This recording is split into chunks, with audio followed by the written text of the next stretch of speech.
Part 2. A Coast Guard picked us up, but they were too busy to keep us for long, or to wonder how 3 kids in street clothes had gotten out in the middle of the bay. There was a disaster to mop up. Their radios were jammed with distress calls. They dropped us off at the Santa Monica Pier with towels around our shoulders and water bottles that said, "I'm a junior Coast Guard," and sped off to save more people. Our clothes were sopping wet, even mine. When the Coast Guard boat had appeared, I silently prayed they wouldn't pick me out of the water and find me perfectly dry, which might have raised some eyebrows. So I willed myself to get soaked. Sure enough, my usual waterproof magic had abandoned me. I was also barefoot because I had given my shoes to Grover. Better the Coast Guard wondered why one of us was barefoot than why one of us had hooves. After reaching dry land, we stumbled down to the beach, watching the city burn against a beautiful sunrise. I felt as if I had just come back from the dead, which I had. My backpack was heavy with Zeus's master bolt. My heart was even heavier from seeing my mother. "I don't believe it," Annabeth said. "We went all that way." "It was a trick," I said. "A strategy worthy of Athena." "Hey," she warned. You get it, don't you?" She dropped her eyes, her anger fading. "Yeah, I get it." "Well, I don't," Grover complained. Would somebody— "Percy," Annabeth said, "I'm sorry about your mom. I'm so sorry." I pretended not to hear her. If I talked about my mother, I was going to start crying like a little kid. "The prophecy was right," I said. "We shall go west. You shall go west and face the god who has turned." But it wasn't Hades. Hades didn't want to start a war among the big 3. Someone else pulled off the theft. Someone stole Zeus's master bolt, Hades' helm, and framed me because I'm Poseidon's kid. Poseidon will get blamed by both sides. By sundown today, there will be a 3-way war, and I will have caused it. Grover shook his head, mystified. But who would be that sneaky? Who would want war that bad? I stopped in my tracks, looking down the beach. Gee, let me think. There he was, waiting for us. He had his black leather duster and his sunglasses, an aluminum baseball bat propped up on his shoulder. His motorcycle rumbled beside him, its headlight turning the sand red. "Hey, kid," Ares said, seemingly genuinely pleased to see me. "You were supposed to die." "You tricked me," I said. "You stole the helm and the master bolt." Ares grinned. "I didn't steal them personally. Gods taking each other's symbols of power? That's a big no-no. But you're not the only hero in the world who can run errands." "Who'd you use? Clarice? She was there at the winter solstice." The idea seemed to amuse him. "Doesn't matter. The point is, kid, you're impeding the war effort. See, you've got to die in the underworld. Then old Seaweed Brain will be mad at Hades for killing you. Corpse Breath will have Zeus's master bolt, so Zeus will be mad at him. And Hades is still looking for this." From his pocket, he took out a ski cap, the kind bank robbers wear, and placed it between the handlebars on his bike. Immediately, the cap transformed into an elaborate bronze war helmet. "The Helm of Darkness," Grover gasped. "Exactly," Ares said. "Now where was I? Oh, yeah. Hades will be mad at both Zeus and Poseidon, because he doesn't know who took this. Pretty soon, we got a nice little 3-way slugfest going on." "But they're your family," Annabeth protested. Ares shrugged. "Best kind of war. Always the bloodiest. Nothing like watching your relatives fight, I always say." "You gave me the backpack in Denver," I said. "The master bolt was in there the whole time?"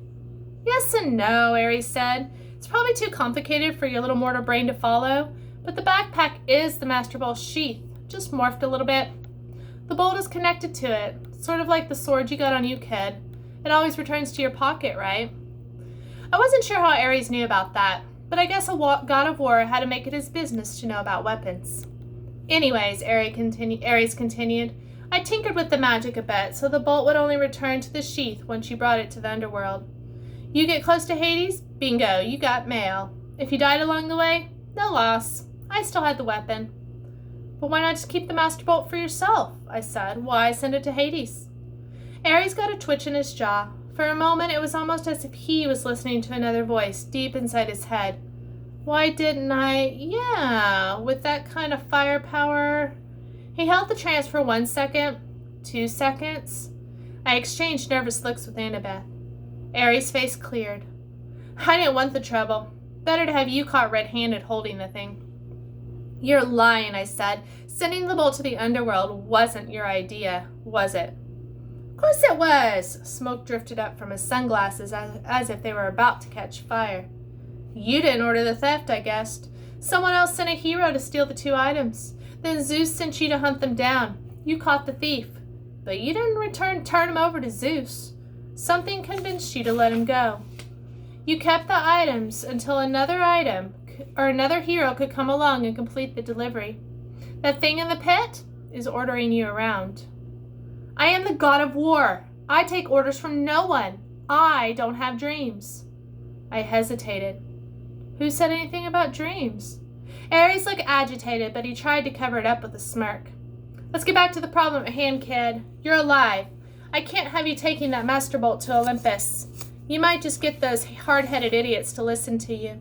So I've got to kill you. Nothing personal. He snapped his fingers and the sand exploded at his feet, and out charged a wild boar, even larger and uglier than the ones whose head hung above the door of cabin 7 at Camp Half-Blood. The beast pawed the sand, glaring at me with beady eyes as it lowered its razor-sharp tusk and waited for the command to kill. I stepped into the surf. Fight me yourself, Ares. He laughed, but I heard a little edge to his laughter, an uneasiness. You've only got one talent, kid, running away. You ran from the Chimera, you ran from the underworld. You don't have what it takes. Scared? In your adolescent dreams. But his sunglasses were starting to melt from the heat of his eyes. No direct involvement. Sorry, kid, you're not at my level. Annabeth said, Percy, run! The giant boar charged. But I was done running from monsters, or Hades, or Ares, or anybody. As the boar rushed me, I uncapped my pen and stepped sideways. Riptide appeared in my hands. I slashed upward. The boar's severed right tusk fell at my feet, while the disoriented animal charged into the sea. I shouted, Wave! Immediately a wave surged up from nowhere and engulfed the boar, wrapping it like a blanket. The beast squealed once in terror, then it was gone, swallowed by the sea. I turned back to Ares. Are you going to fight me now, I asked, or are you going to hide behind another little pet pig? Ares' face was purple with rage. Watch it, kid, I could turn you into... A cockroach, I said, or a tapeworm? Yeah, I'm sure. That would save you from getting your godly hide whipped, wouldn't it? Flames danced along the top of his glasses. Oh man, you're really asking to be smashed into a grease spot. If I lose, turn me into anything you want. Take the bolt. If I win, the helm and the bolt are mine. And you have to go away. Ares sneered. He swung the baseball bat off his shoulder. How would you like to get smashed? Classic or modern? I showed him my sword. That's cool, dead boy, he said. Classic it is. The baseball bat changed into a huge 2-handed sword. The hilt was a large silver skull with ruby in its mouth. Percy Annabeth said, Don't do this. He's a god. He's a coward, I told her. She swallowed. Wear this at least, for luck. She took off her necklace with her 5 years' worth of camp beads and the ring from her father and tied it around my neck. Reconciliation, she said, Athena and Poseidon together. My face felt a little warm, but I managed to smile. Thanks. And take this, Grover said. He handed me a flattened tin can he had probably been saving in his pocket for 1,000 miles. The satire stand behind you. Grover, I don't know what to say. He patted me on the shoulder, and I stuffed the tin can in my back pocket. You're all done saying goodbye? Ares came towards me, his black leather duster trailing behind him, his sword glinting like fire in the sunrise. I've been fighting for an eternity, kid. My strength is unlimited, and I cannot die. What have you got? A smaller ego, I thought, but I said nothing. I kept my feet in the surf, backing into the water up to my ankles. I thought back to what Annabeth had said at the Denver diner so long ago. Ares has strength. That's all he has. Even strength has to bow to wisdom sometimes. He cleaved downward at my head, but I wasn't alone. My body thought for me. The water seemed to push me into the air, and I catapulted over him, slashing as I came down. But Ares was just as quick. He twisted, and the strike that should have caught him directly in the spine was deflected off the end of his sword hilt. He grinned. Not bad, not bad. He slashed again, and I was forced to jump onto dry land. I tried to sidestep to get back to the water, but Ares seemed to know what I wanted. He outmaneuvered me, pressing so hard that I had to put all my concentration into not getting sliced into pieces. I kept backing away from the surf. I couldn't find any openings to attack. His sword had reached several feet longer than Riptide. Get in close, Luke had told me once, back in our sword class. Once you've got the shorter blade, get in close. I sidestepped with a thrust, but Ares was waiting for that. He knocked my blade out of my hands and kicked me in the chest. I went airborne, 20, maybe 30 feet. I would have broken my back if I hadn't crashed into the soft sand of a dune. "Percy!" Annabeth yelled. "Cops!" I was seeing double. My chest had felt like it had just been hit with a battering ram, but I managed to get to my feet. I couldn't look away from Ares for fear he'd slice me in half, but out of the corner of my eye, I saw red lights flashing on the shoreline boulevard. Car doors were slamming. "There, officer," somebody yelled. "See?" The gruff cop voice said, "Looks like that kid on TV. What the heck?" "That guy's armed," another cop said. "Call for backup." I rolled to one side as Ares' blade slashed the sand. I ran for my sword, scooped it up, and launched a swipe at Ares' face, only to find my blade deflected again. Ares seemed to know exactly what I was going to do the moment before I did it. My senses were working overtime.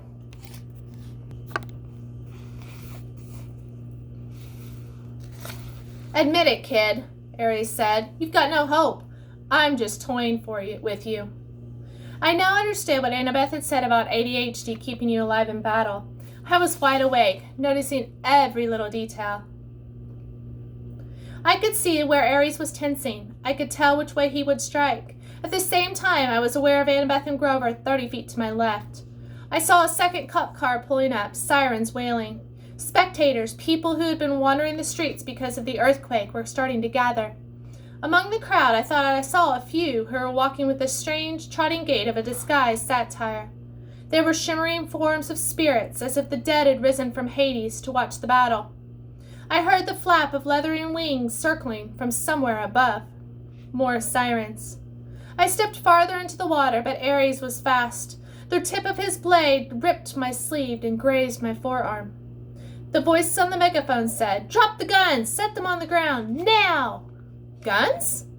I looked at Ares' weapon, and it seemed to be flickering. Sometimes it looked like a shotgun, sometimes like a two-handed sword. I didn't know what the humans were seeing in my hands, but I was pretty sure it wouldn't make them like me. Ares turned to glare at our spectators, which gave me a moment to breathe. There were 5 police cars now, and a line of officers crouching behind them, pistols trained on us. "This is a private matter," Ares bellowed. "Be gone!" He swept his hands, and a red wall of flame roiled across the patrol cars. The police barely had time to dive for cover before their vehicles exploded. The crowd behind them scattered, screaming. Ares roared with laughter. "Now, little hero, let's add you to the barbecue." He slashed. I deflected his blade. I got close enough to strike, tried to fake him out with a feint, but my blow was knocked aside. The waves were hitting me in the back now. Ares was up to his thighs, wading in after me. I felt the rhythm of the sea, the waves growing larger as the tide rolled in, and suddenly I had an idea. Little waves, I thought, and the water behind me seemed to recede. I was holding back the tide by force of will, but tension was building, like carbonation behind a cork. Ares came toward, grinning confidently. I lowered my blade as if I was too exhausted to go on. "Wait for it," I told the sea. The pressure was now almost lifting me off my feet. Ares raised his sword, and I released the tide and jumped, rocketing straight over Ares on a wave. A 6-foot wall of water smashed him full in the face, leaving him cursing and sputtering with a mouthful of seaweed. I landed behind him with a splash, feinted towards his head, as I had done before. He turned in time to raise his sword, but this time he was disoriented and didn't anticipate this trick. I changed directions, lunged to the side, and stabbed Riptide straight down into the water, sending the point through the god's heel. The roar that followed made Hades' earthquake look like a minor event.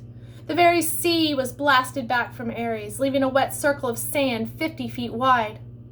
Ichor, the golden blood of the gods, flowed from a gash in the war god's boot. The expression on his face was beyond hatred. It was pain, shock, complete disbelief that he had been wounded. He limped towards me, muttering ancient Greek curses. Something stopped him. It was as if a cloud covered the sun, but worse. Light faded. Sound and color drained away. A cold, heavy presence passed over the beach, slowing time, dripping the temperature to freezing, and making me feel like life was hopeless. Fighting was useless. The darkness lifted. Ares looked stunned. Police cars were burning behind us. The crowd of spectators had fled. Annabeth and Grover stood on the beach in shock, watching the water flood back around Ares' feet, his glowing golden ichor dissipating in the tide. Ares lowered his sword. "You have made an enemy, godling," he told me. "You have sealed your fate. Every time you raise your blade in battle, every time you hope for success, you will feel my curse. Beware, Perseus Jackson, beware." His body began to glow. "Percy!" Annabeth shouted. "Don't watch!" I turned away as the god Ares revealed his true, immortal form. I knew somehow that if I looked, I would disintegrate into ashes. The light died.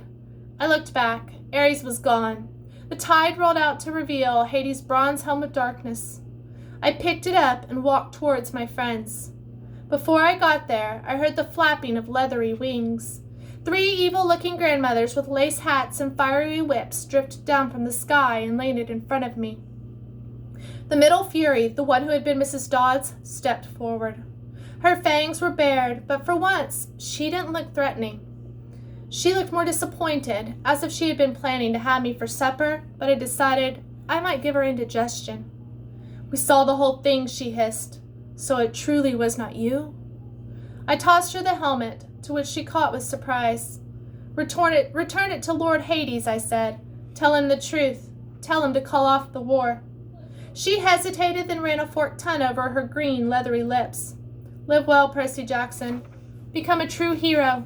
Because if you do not, if you ever come into my clutches again..." She cackled, savoring the idea. Then she and her sisters rose on their bat wings and fluttered into the smoke-filled sky and disappeared. I joined Grover and Annabeth, who were staring at me in amazement. "Percy," Grover said. "That was so incredibly terrifying," Annabeth said. "Cool," Grover corrected. I didn't feel terrified. I certainly didn't feel cool. I was tired and sore and completely drained of energy. "Did you guys feel whatever that was?" I asked. They both nodded uneasily. "Must have been the Furies overhead," Grover said. But I wasn't so sure. Something had stopped Ares from killing me, and whatever could do that was a lot stronger than the Furies. I looked at Annabeth, and an understanding passed between us. I knew now what was in that pit, what had spoken from the entrance of Tartarus. I reclaimed my backpack from Grover and looked inside. The Master Bolt was still there, such a small thing to almost cause World War III. "We have to get to New York," I said, "by tonight." "That's impossible," Annabeth said, "unless we..." "Fly," I agreed. She stared at me. "Fly like in an airplane? Which you were warned never to do, lest Zeus strike you out of the sky, and carrying a weapon that has more destructive power than a nuclear bomb?" "Yeah," I said. "Pretty much exactly like that. Come on." And we are going to pause there for today. We have 2 chapters left until our book is done. I'll see you Friday. Bye.